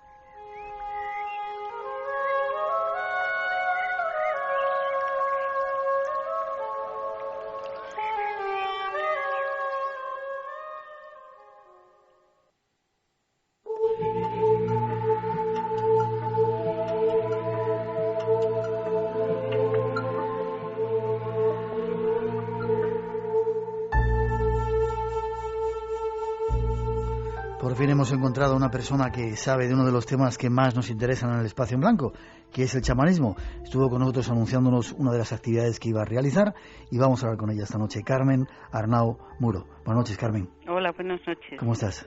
Muy bien. Déjame que diga algunas cosas tuyas. Eres antropóloga, especialista en pueblos indígenas de Siberia. Has hecho una licenciatura de Geografía e Historia y además de Antropología en la Universidad de Barcelona. Además eres profesora visitante de la Universidad Estatal de Rusia, presidenta de la Fundación CAM para el estudio y la difusión de la cultura de los pueblos indígenas, rectora del Etnomuseo de los Pueblos Indígenas de Siberia de la provincia de Toledo. ¿Y cuántas expediciones has hecho a Siberia? Pues 15, he hecho 15. ¿No tenías otro sitio donde ir?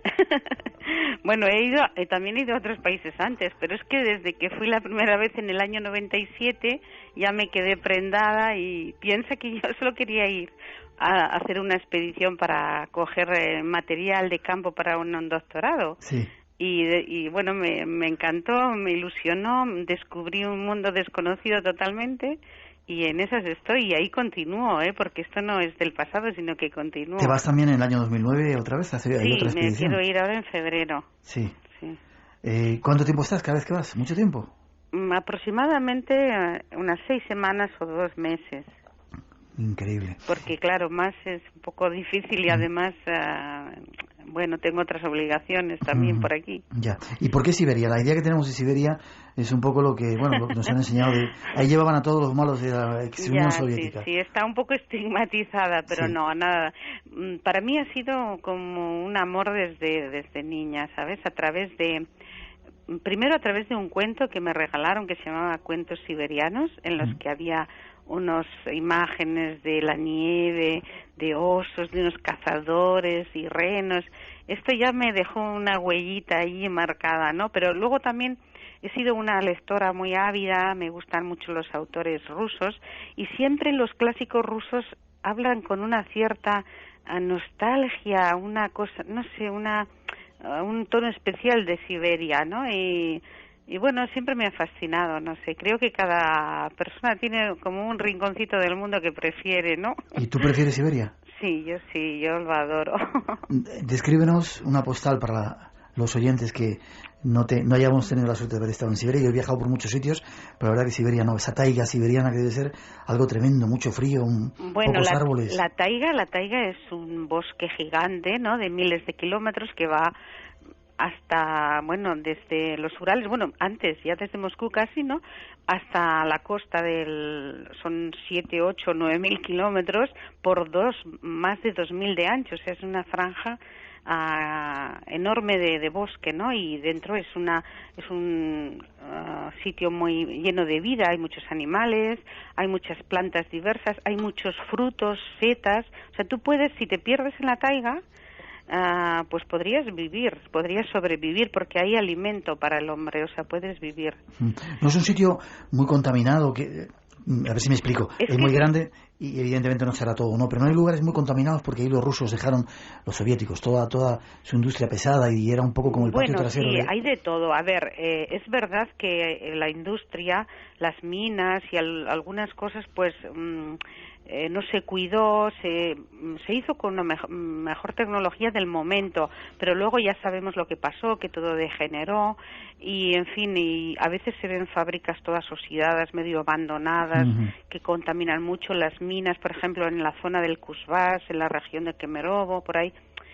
Sí, pero claro, es que es tan inmenso todo que piensa que las industrias y las minas y las explotaciones están en sitios determinados donde precisamente hay más población, pero yo suelo ir a los sitios mucho más alejados donde están las poblaciones aisladas que todavía conservan sus tradiciones ancestrales, ¿sabes? Pues llévanos contigo, Carmen, si te parece. Es decir, ¿dónde llegas? ¿Llegas a Moscú en un avión y después qué haces? ¿A dónde vas? Bueno, yo puedo ir, depende. Una opción es ir hasta Moscú y de Moscú puedes ir, por ejemplo, también en avión hasta Novosibirsk, que es la capital de Siberia, o bien puedes coger el tren hasta...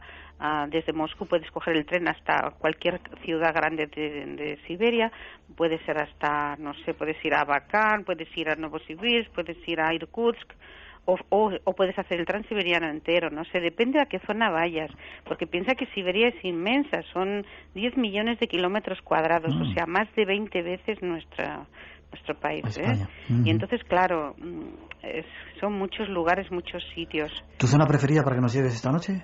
Bueno, me gusta mucho la tundra, a mí me gusta la tundra. Me gusta la zona de Yakutia y Evenkia, la tundra al norte, y me gusta también mucho seguir el curso de los ríos, porque Siberia es un territorio que hay muchísimos ríos, muchos lagos, hay mucha agua. Por ejemplo, el río Lena, que es en verano cuando no está helado, dijéramos, es como un mar de una orilla al otro, es como un mar, y en invierno, cuando está helado, se convierte en una autopista por la que puedes ir con el coche, con trineo. Sí, igual que el lago Baikal. Sí. El lago Baikal se puede ir con el coche por encima o con tren o como quieras, porque el grosor del hielo es tan enorme que no hay ningún problema. Tú te vas ahora en febrero, hará un frío increíble, ¿no? Bueno, en Yakutia puede hacer a lo mejor 45 bajo cero. Sí, ¿y cómo te proteges? ¿Qué llevas encima? Bueno, yo llevo ropa de pieles, llevo ropa, o sea, lo que tienes es que no dejarte ningún huequecito al aire, ¿no? Taparte bien el cuello, taparte bien las manos, las piernas, todo, o sea, que no te quede nada desprotegido, ¿no? Y lo que más duele es respirar. Con el frío, para mí, personalmente, yo he tenido 2 veces ahí en la tundra, en neumonía, y respirar es lo más difícil. O sea, lo que a mí me duele, respirar ese aire tan frío. ¿Y llegas allí y a dónde vas? Llegamos a orilla del río Lena, si vas en febrero estará todavía helado, ¿no?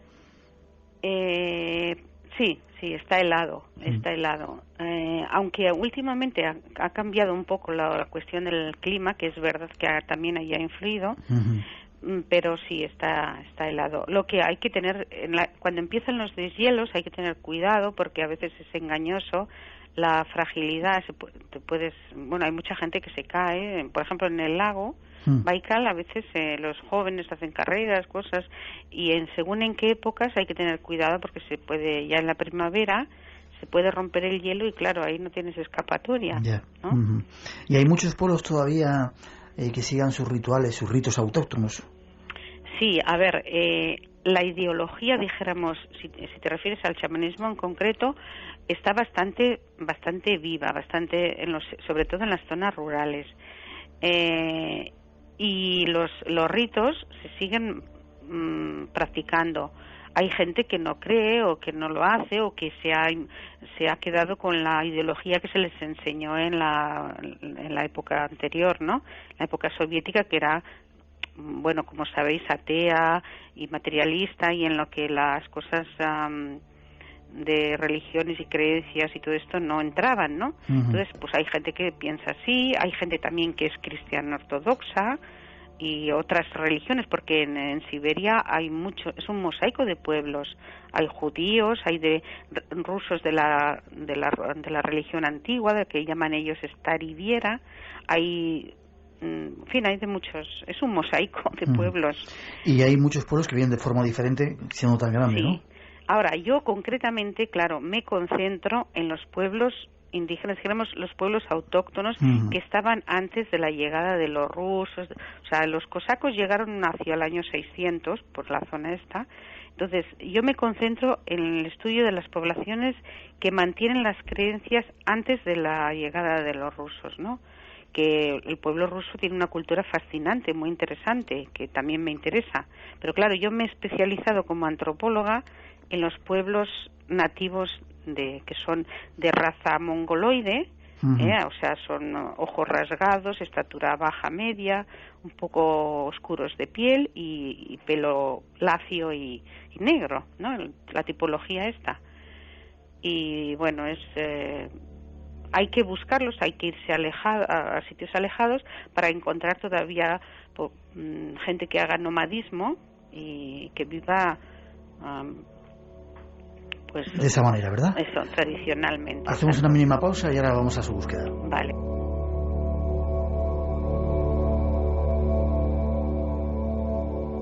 Carmen, imagínate que ya hemos llegado, los hemos encontrado. ¿Con quién? ¿Qué tribu? ¿Qué gente? ¿Qué pueblo es el que más te interesa a ti? Bueno, a mí me gusta mucho un pueblo que se llama los Evencos. ¿Evencos? Sí, los Evencos es un pueblo que antes ocupaba una extensión enorme de Siberia, pero que luego se fueron, como son bastante pacíficos y permeables, pues se les fue un poco relegando a zonas un poco más al norte y aisladas, ¿no? Y entonces los evencos son criadores de ganado, o sea, no de ganado, sino de renos, acompañan a las manadas de renos y entonces pues van con sus tiendas desmontables, que las tiendas ya sabéis que se parecen un poco a las mongolas, que es una carcasa y luego de encima llevan unas lonas o unas pieles.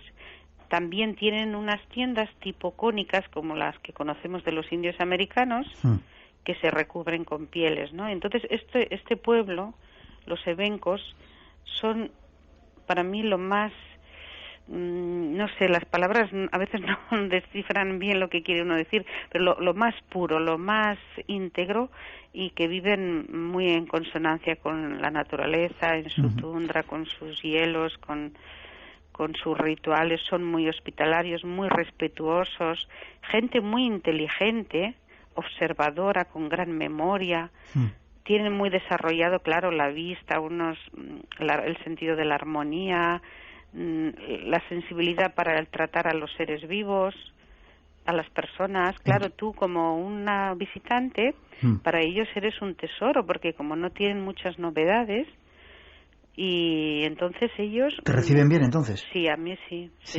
¿Y en qué hablan ellos? Bueno, todos los habitantes de la Federación Rusa, porque están escolarizados por ley desde la época soviética, hablan ruso, saben ruso. Entonces yo hablo en ruso con ellos.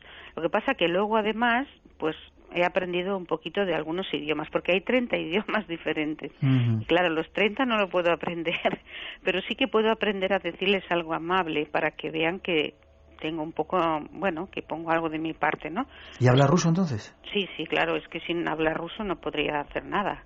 Aparte que yo tengo que leer la bibliografía. Piensa que mis libros, los libros que yo he escrito, son los primeros que hay en lengua española de investigación antropológica, porque sí que hay alguna novela, cosas que hablan del transiberiano, pero así de trabajo de campo, de primera mano, todo esto.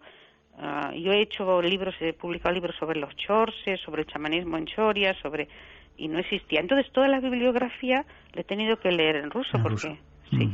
Vamos a ver si me explicas qué religión tienen. ¿Siguen creyendo en el chamanismo como la religión primordial, dicen? ¿La primera religión que existió en el planeta? ¿Una de ellas? Yo personalmente, yo estoy segura de que el chamanismo era la primera, no es una religión, ya te digo que las palabras, como decía Santa Teresa, no bastan para descifrar algunas cosas, para explicar algunas cosas. Si lo queremos llamar religión, vale, pero en fin, no es exactamente, porque no tiene templos, no tiene dogmas, no hay una escala de obispos, de papas, no, sino que no hay, es solamente de la persona a la naturaleza y los espíritus o entes que ellos asignan a todos los seres vivos. ¿Y para ti la religión primigenia, la primera? Sí, yo estoy convencida, estoy convencida de que es el primer camino que encontró el hombre, pues para comunicarse con, digamos, con una palabra que tampoco es exacta, pero con el más allá, o con las fuerzas de la naturaleza, o con las energías cósmicas, o como queramos llamarlo. Yo estoy segura. Si te parece, antes de que hablemos del chamán, hablamos de cómo ven ellos la muerte y qué rituales hacen. Cuando alguien muere allí en la tundra, ¿qué hacen con él? Bueno, ¿hay dolor? ¿Sienten pena? Bueno, desde el punto de vista de persona, de pariente, claro que sienten que esa persona desaparezca físicamente, pero ellos no lo dramatizan como nosotros, no lo viven con ese dolor, porque ellos no consideran que se vayan, sino que siguen estando con ellos, ¿no? Es más, los chamanes y todas las personas, cuando piden ayuda, recurren a los espíritus de sus ancestros, o sea, a sus padres, a sus abuelos o a sus antepasados, porque saben que están allí, o sea, están cerca.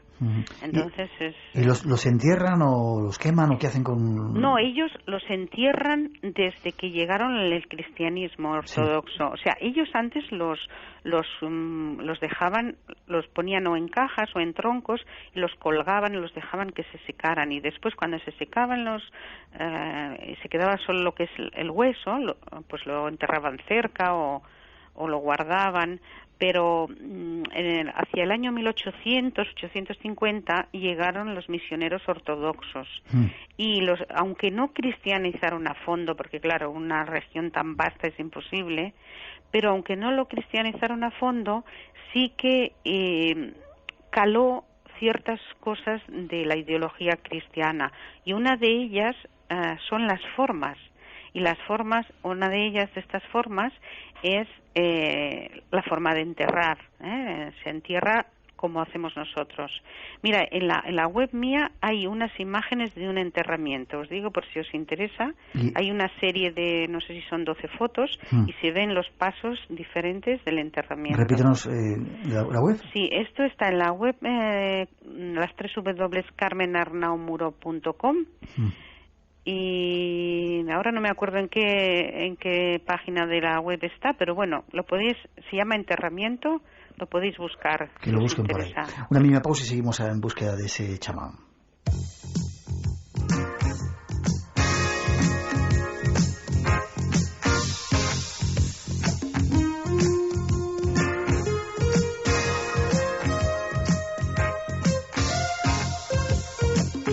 En busca de nuevos mundos.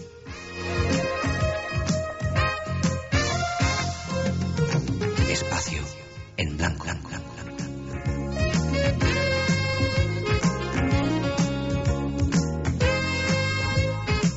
Aquí en Radio Nacional de España, este espacio en blanco tras las huellas de los chamanes en Siberia, con Carmen Arnau. Carmen, ¿qué es el chamán entonces? Vamos a entrar, tenemos ya muy poco tiempo, así que vamos con él rápidamente. Bueno, el chamán es un intermediario, o es un puente, o es el que personaliza la solución, ¿no? Porque en realidad uno puede ser su propio chamán, si se quiere, ¿no? Se puede uno adiestrar a sí mismo cuando estás dentro de esta ideología y pedir ayuda pues a tus ancestros, a los espíritus locales, a los de la naturaleza, en fin.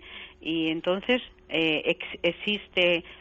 puede existir y existe la autosanación y la manera de buscar información, cómo mejorar, o sea, y el chamán en realidad, sintetizando y contestando a tu pregunta, es un puente, es un mediador. Y es una persona que recibe, digamos, los dones, la sabiduría de sus ancestros, de su padre, se va pasando de generación en generación, o cómo lo eligen al chamán dentro de una tribu. Mira, yo de los 40 que he trabajado con 40, he leído mucha bibliografía sobre otros y tal, pero yo hablo de mi trabajo propio, que es el que tengo documentado. De los 40 que tengo, mujeres y hombres casi al 50%, más o menos la mitad son nietos o bisnietos o tataranietos de chamanes. Después hay un porcentaje también alto, como de quizás un 30%, que son desde niños. Desde niños tienen visiones, ven cosas, entienden, se van dando cuenta que son diferentes y la gente de alrededor lo reconoce, ¿no? Aunque no tengan antecedentes familiares. Yeah. Y luego hay otros por vocación, también hay un 10% por vocación y un 10% de ancianas. Que de gente, sí, de mujeres normales, normales son todos, pero me refiero que no han tenido esta llamada, pues al llegar a una edad hay muchas ancianas que de pronto se les abre, cosa que pasa en todas las civilizaciones, en todas las... Estos personas, que son como prototipos, dijéramos, son extrapolables a las personas que hay en otros cultos que tienen parecidos poderes. O sea, es todo universal. Ya. Y has dicho poderes. ¿Tienen poderes? Sí, claro, tienen poderes de tener una información. No te digo que hagan milagros en plan espectacular, pero sí que ellos acceden a una información que existe, es una información que hay, que está allí, y entonces acceden a esta información y saben cómo interpretarla. Aunque siempre es difícil a veces interpretar la información correctamente, porque son como ráfagas de imágenes e información que reciben, y entonces no siempre es preciso como nosotros queremos todo preciso. Ya. Y la gente acude a ellos cuando tienen problemas, cuando tienen enfermedades, cuando... Sobre todo cuando están enfermos, es el primero, pero también cuando tienen problemas de tipo familiar, de angustias y de sus hijos, de sus maridos, del futuro, de cosas. Hay también muchos problemas de alcoholismo entre los indígenas, acuden mucho a gente con problemas de adicciones y... Ahora, otra cosa quiero que quede clara, que también hay médicos convencionales a los que pueden acudir y hay hospitales rusos a los que estas cosas conviven en Siberia. ¿Y estos chamanes utilizan drogas, plantas de poder para entrar en contacto o no? No, mira, yo en los 40 que he trabajado, 40 durante 11 años, o sea, no son 2 días, no he encontrado ni uno solo que tome nada, absolutamente. Aunque sé que la bibliografía habla que, por ejemplo, en Kanchaka tomaban la amanita muscar y así, y yo en todo... Ellos entran en trance cuando utilizan los rituales más grandes y utilizan el tambor a través del tambor. ¿Tú lo has visto eso? ¿Has estado en un ritual? Sí, claro, he estado en muchos. Mira, en el seminario voy a mostrar los rituales, he filmado, tengo documentales. Y yo he ido durante meses con ellos, acompañándole por los poblados en las sanaciones. He visto cientos de ceremonias. Y empieza a sonar el tambor y entra en trance y ahí es cuando se comunican con el más allá.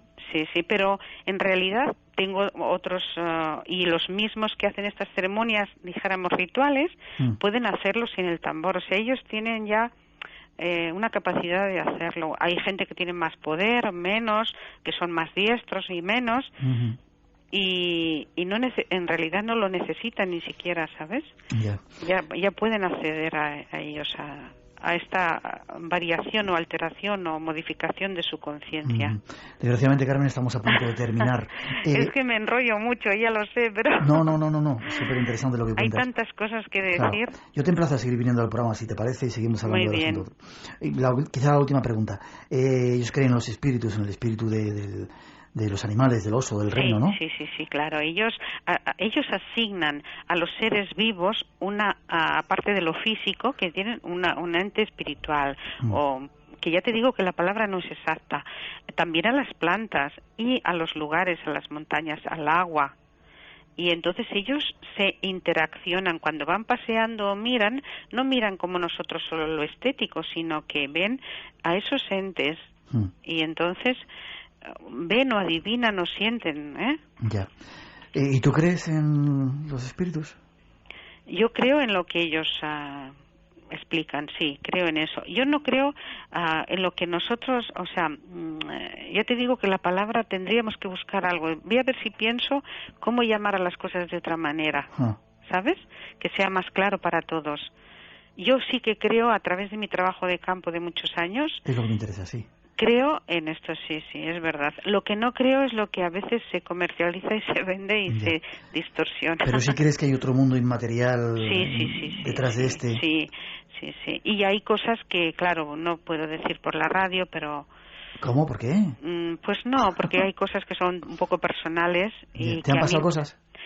Que a mí me demuestran que sí, Ya. Sí. ¿Cuánto tenemos que aprender de estos pueblos, verdad, en este mundo pues loco y civilizado que tenemos? Además, ¿sabes una cosa? Que en Occidente ahora estamos sensibles y estamos empezando a entender y yo creo que hasta queremos un poco rectificar esa actitud que hemos tenido hacia los pueblos indígenas, que eran los que estaban más conectados, como nosotros estuvimos en el pasado, antes de tanta civilización.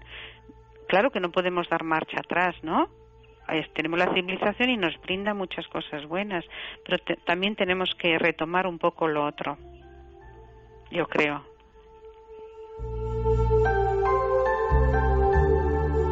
Carmen, ¿te vas en febrero? ¿Nos llevas contigo? Sí.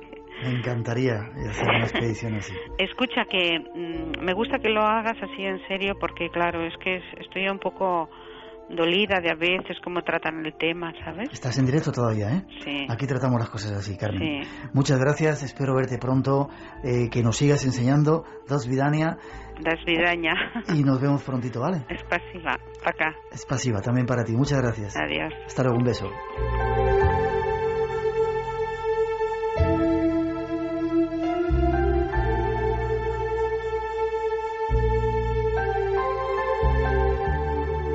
El mundo está hecho de cosas grandes y de cosas pequeñas, pero lo más injusto es que las llamemos grandes y pequeñas, porque cuando te pasa algo, cuando pierdes algo o a alguien que de verdad te importa, solo te fijas en eso, aunque explote el mundo a tu alrededor.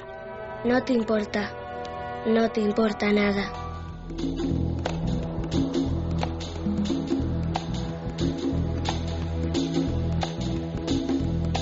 3:55 y de la taiga siberiana de Siberia regresamos a la casa de la radio, aquí en Madrid, a la casa, dando las gracias a toda esa gran cantidad de gente que nos ha llamado. Buenas noches, Paz. Buenas noches. Tremenda, ¿verdad? Volvemos a la casa de Espacio en Blanco claro. También. Pues sí, la verdad es que muchísimas gracias. No nos cansaremos nunca de agradeceros vuestra compañía durante las horas del programa, las llamadas, los emails y el chat, que lo estrenábamos esta noche. ¿Con algunos problemas? Con algunos problemas, sí. Los vamos a solucionar en breve porque nos ha encantado haber descubierto otra vía de comunicación con vosotros.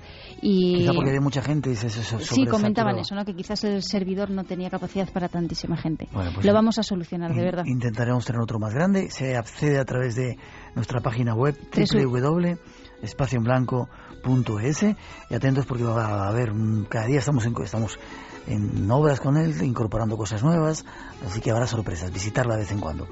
¿Y los ganadores han sido? Sí, los ganadores han sido Álvaro Pérez, de Valencia, María del Mar Jurado, de Málaga, Agustina Arroig, de San Vicente de la Barquera, en Santander, Norma Sánchez, de Totana, en Murcia, y José Cristóbal Flores, de Algeciras. A todos ellos, enhorabuena, muchas gracias por haber participado. Y nos pondremos en contacto con vosotros a lo largo de la semana para pediros vuestra dirección. Y ahí estaremos, ¿verdad? Sí, muchísimas gracias también a gente que nos va enlazando a sus webs, como es La Sombra del Espejo, que gracias a ella, pues bueno, tenemos también muchas visitas y nos han comentado que Espacio en Blanco está allí en su home. Pues muchas gracias a todos, gracias Paz, seguimos adelante.